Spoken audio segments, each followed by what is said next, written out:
Enough, you dastardly beauties! Sorry. Bit worse for wear here. Been partying for several centuries up in Odin's Hall.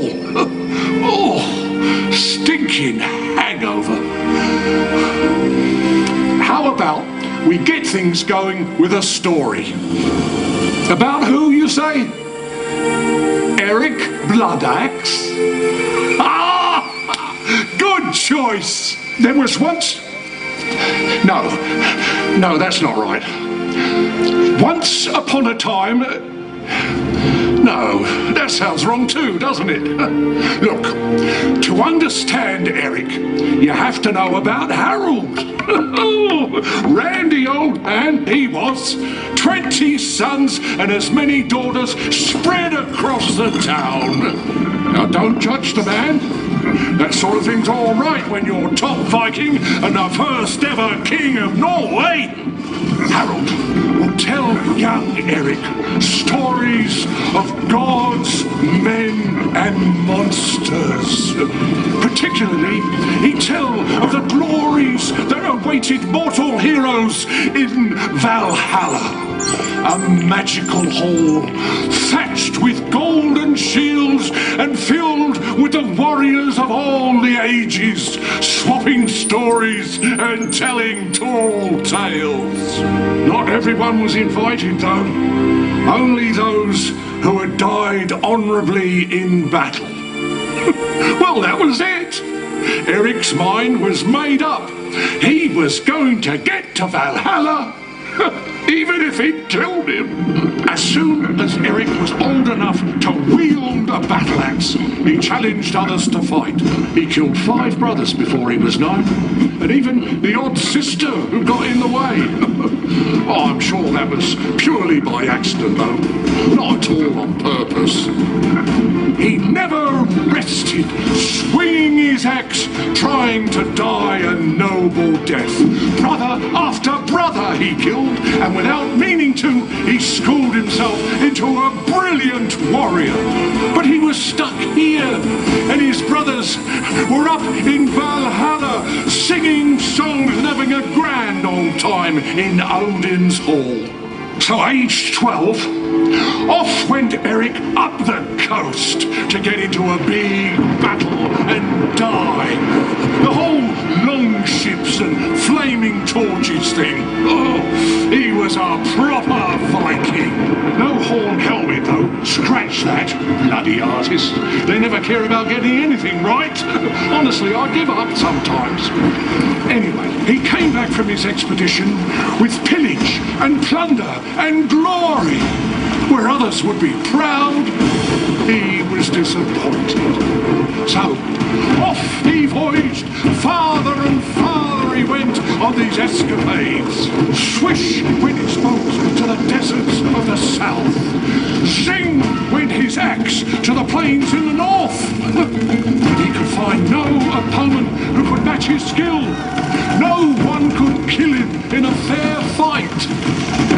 It wasn't all a failure, though. On one fateful trip, he met the gorgeous Princess Gunhild, a great beauty feared for her sorcery and magic. Of course, she wasn't really a witch. She was just cleverer than all the men, and they didn't much like it. Eric, though, was different. With Gunhild at his side, he soon became King of Norway, the most feared man alive, and the people called him Eric Bloodaxe. Although not to his face, clearly. Now, everyone who was worth fighting in Norway was dead. And perhaps the only brother he hadn't killed was Hakon, and that was because he was across the water ruling over those bothersome Britons. Yes, that's you lot! Great unwashed rabble, the lot of you! Hanging about in the museum gardens after dark? Who do you think you are? Drunk teenagers? Anyway, Eric, or rather the brains behind the operation, hatched a plan with Hakon, and instead of a wasteful war, they simply swapped kingdoms. Sort of. Landfall was first made on the Orkneys, those harsh islands full of stomps. You'd think they'd be a problem, but no, they fell to Eric's axe and Gundhild's cunning. When he got to Britain, Eric ruled Northumbria from right here in York. Nice place. Once Gundhild had sorted out the nobleman, Eric was able to head off to do some axe swinging with the northern tribes. But he didn't die, not once. When he came back, depressed and failing again, he found someone else had taken over as king. Fine, whatever. A quick battle, and he was York's king for a second time.